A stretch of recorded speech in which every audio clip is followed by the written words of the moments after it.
सभी विद्यार्थियों को नमस्कार। अपने इस YouTube चैनल पर आपका स्वागत है, अभिनंदन। हाँ तो विद्यार्थियों, आज हम कक्षा 12 विषय राजनीति विज्ञान से एक महत्वपूर्ण पाठ का प्रश्नोत्तर देखने जा रहे हैं। तो आज का हमारा पाठ रहेगा कांग्रेस प्रणाली, चुनौतियां एवं पुनर्स्थापना। तो देखिए विद्यार्थियों, आज की हमारी कक्षा रहेगी 12 विषय रहेगा राजनीति विज्ञान और आज हम देखेंगे कांग्रेस प्रणाली, चुनौतियां और पुनर्स्थापना नामक पाठ के लघुतरात्मक प्रश्नोत्तर। तो शुरू करते हैं विद्यार्थियों आज का वीडियो। हाँ तो विद्यार्थियों, आज का हमारा पहला प्रश्न है, हमारे देश के प्रथम प्रधानमंत्री पंडित जवाहरलाल नेहरू की मृत्यु कब हुई थी? तो आपको बताना है कि हमारे देश के प्रथम प्रधानमंत्री कौन थे। पंडित जवाहरलाल हमारे देश के प्रथम प्रधानमंत्री थे। आपको बताना है कि प्रथम प्रधानमंत्री पंडित जवाहरलाल नेहरू की मृत्यु कब हुई थी। तो इसका उत्तर हो जाएगा 27 मई 1964 को। तो हमारे देश के प्रथम प्रधानमंत्री पंडित जवाहरलाल नेहरू की मृत्यु कब हुई थी? 27 मई 1964 को मृत्यु हुई थी।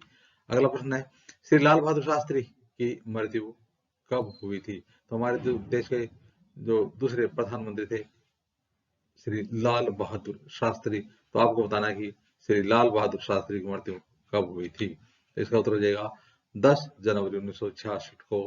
ताशकंद कहाँ है? सोवियत संघ रूस में था, उसमें में हुई थी। तो श्री लाल बहादुर शास्त्री की मृत्यु कब हुई थी? 10 जनवरी 1966 को। कहाँ हुई थी? ताशकंद में हुई थी। ताशकंद कहाँ पड़ता है? सोवियत संघ रूस में पड़ता था उस समय। अगला प्रश्न है विद्यार्थियों, पंडित जवाहरलाल नेहरू का उत्तराधिकारी कौन बना? पंडित जवाहरलाल नेहरू का उत्तराधिकारी कौन बना?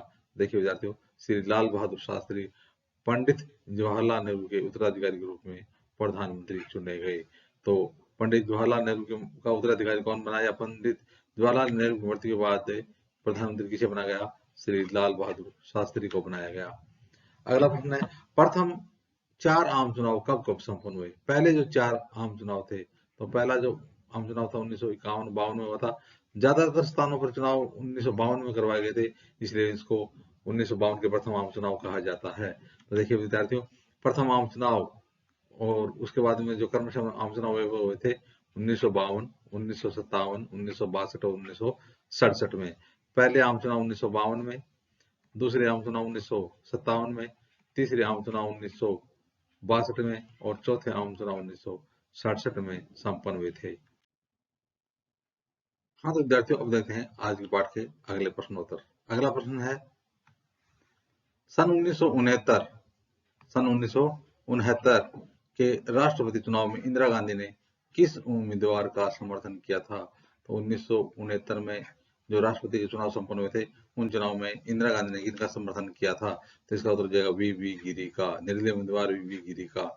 तो सन 1969 के राष्ट्रपति चुनाव में इंदिरा गांधी ने किस उम्मीदवार का समर्थन किया था? वी गिरी का समर्थन किया था।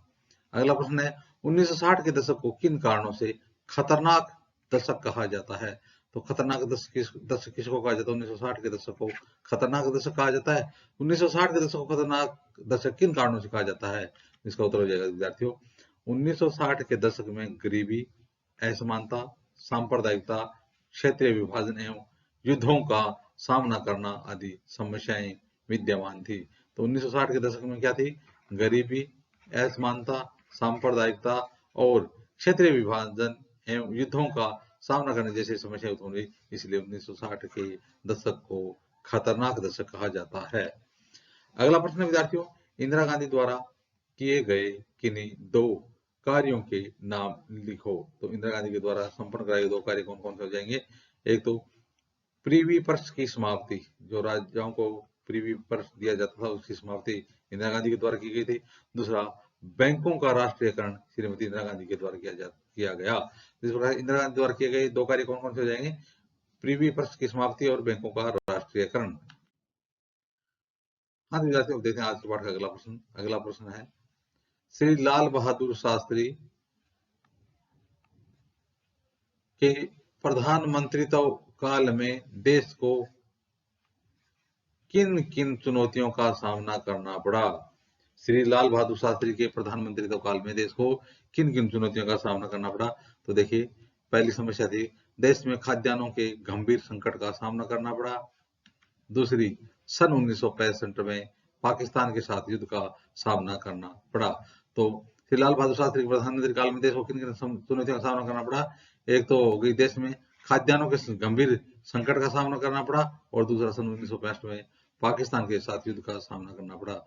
1965 में भारत और पाकिस्तान के बीच से युद्ध हुआ था। उस समय देश के प्रधानमंत्री कौन थे? श्री लाल बहादुर शास्त्री थे। अगला प्रश्न है 1967 के 10 सूत्री कार्यक्रम के अंतर्गत उठाए गए कदमों द्वारा इंदिरा गांधी किस मुख्य उद्देश्य को प्राप्त करना चाहती थी। तो 1967 के जो 1967 में 10 सूत्री कार्यक्रम के अंतर्गत जो उठाए गए कदम थे, उनमें से इंदिरा गांधी किस मुख्य उद्देश्य को प्राप्त करना चाहती थी, उनका मुख्य उद्देश्य क्या था? तो इसका हो जाएगा बैंकों का राष्ट्रीयकरण करना। बैंकों का राष्ट्रीयकरण करना, और इसमें इंदिरा गांधी सफल भी रही थी।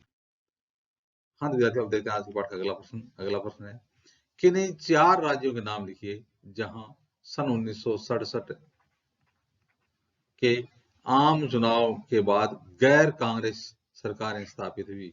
तो गैर कांग्रेसी सरकारें जहां जहां स्थापित हुई उन 4 राज्यों के नाम लिखने हैं। कब की बात? 1967 की बात है। 1967 के आम चुनाव में तो उत्तर प्रदेश, पंजाब, पश्चिम बंगाल और बिहार, इन 4 राज्यों में गैर कांग्रेसी सरकारें स्थापित हुई थी। अगला प्रश्न है गैर कांग्रेसवाद से क्या आशय है। तो गैर कांग्रेसवाद से क्या आशय है? क्या है गैर कांग्रेसवाद? तो देखिए विद्यार्थियों, गैर कांग्रेसवाद कांग्रेस को सत्ता से अलग करने के लिए समाजवादी नेता राम मनोहर लोहिया द्वारा प्रस्तुत की गई विचारधारा को गैर कांग्रेसवाद के नाम से जाना जाता है। तो गैर कांग्रेसवाद से क्या आशय है? कांग्रेस को सत्ता से अलग करने के लिए समाजवादी नेता थे राम मनोहर लोहिया, उनके द्वारा जो योजना प्रस्तुत की गई थी उस विचारधारा को गैर कांग्रेसवाद के नाम से जाना जाता है। हाँ तो विद्यार्थियों, अब देखते हैं आज की पाठ का अगला प्रश्न है 10 सूत्री कार्यक्रम कब और क्यों लागू किया गया? कौन सा? 10 सूत्री कार्यक्रम। दोबारा देखना, 10 सूत्री कार्यक्रम कब और क्यों लागू किया गया? तो देखिए विद्यार्थियों, 10 सूत्री कार्यक्रम इंदिरा गांधी द्वारा 1967 में कांग्रेस की प्रतिष्ठा को पुनः स्थापित करने के लिए लागू किया गया। तो 1967 में कांग्रेस को पुनः स्थापित करने के लिए इंदिरा गांधी ने 10 सूत्री कार्यक्रम का आयोजन किया। तो 10 सूत्री कार्यक्रम है वो इंदिरा गांधी द्वारा 1967 में कांग्रेस की प्रतिष्ठा को पुनः स्थापित करने के लिए लागू किया गया। किसके द्वारा? इंदिरा गांधी के द्वारा। कब? 1967 में।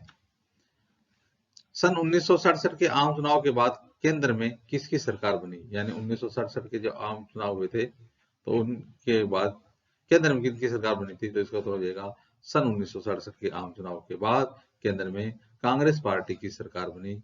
इन चुनाव की एक प्रमुख बात दल बदल थी। तो 1967 के चुनाव की एक प्रमुख बात कौन सी थी? दल बदल थी, कांग्रेस की सरकार बनी थी। अगला प्रश्न है भारत में सन 1967 के चुनावी परिणामों को राजनीतिक भूचाल क्यों कहा जाता है? तो 1967 के चुनावी परिणाम है उनको राजनीतिक भूचाल की संज्ञा क्यों दी गई है? तो देखिए विद्यार्थियों, सन 1967 के चुनावी परिणामों ने कांग्रेस को राष्ट्रीय और प्रांतीय स्तर पर जोरदार झटका दिया था। कब है? 1967 के चुनावी परिणामों ने कांग्रेस को राष्ट्रीय और प्रांतीय स्तर पर जोरदार झटका दिया था। उसके मत प्रतिशत व सीटों में भारी गिरावट दर्ज की गई थी। इसलिए 1967 के चुनावी परिणामों को राजनीतिक भूचाल कहा गया।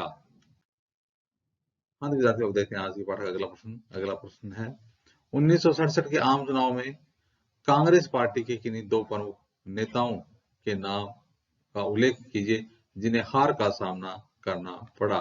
तो वे नेता कौन कौन से थे जिन्हें 1967 के आम चुनाव में जो कांग्रेस पार्टी के नेता थे उन्हें हार का सामना करना पड़ा?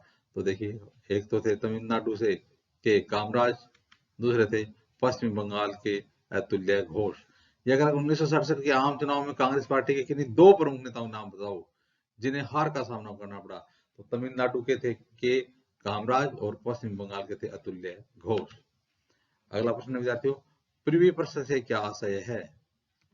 पूर्वी प्रश्न से क्या आशय है? तो देखिए विद्यार्थियों, भूतपूर्व देशी राजा महाराजाओं को दिए जाने वाले विशेष भत्ते आदि को प्रिवी पर्स के नाम से जाना जाता है। तो भूतपूर्व जो देशी राजा और महाराजा थे उनको जो भत्ता दिया जाता था, उस विशेष भत्ते को क्या कहा जाता? प्रिवी पर्स कहा जाता था। अगला प्रश्न विद्यार्थी, सिंडिकेट क्या था? बहुत प्रसिद्ध शब्द है सिंडिकेट, तो आपको बताना है कि सिंडिकेट क्या था। तो देखिए विद्यार्थियों, कांग्रेसी नेताओं के एक प्रभावशाली समूह को अनौपचारिक तौर पर सिंडिकेट के नाम से जाना जाता था।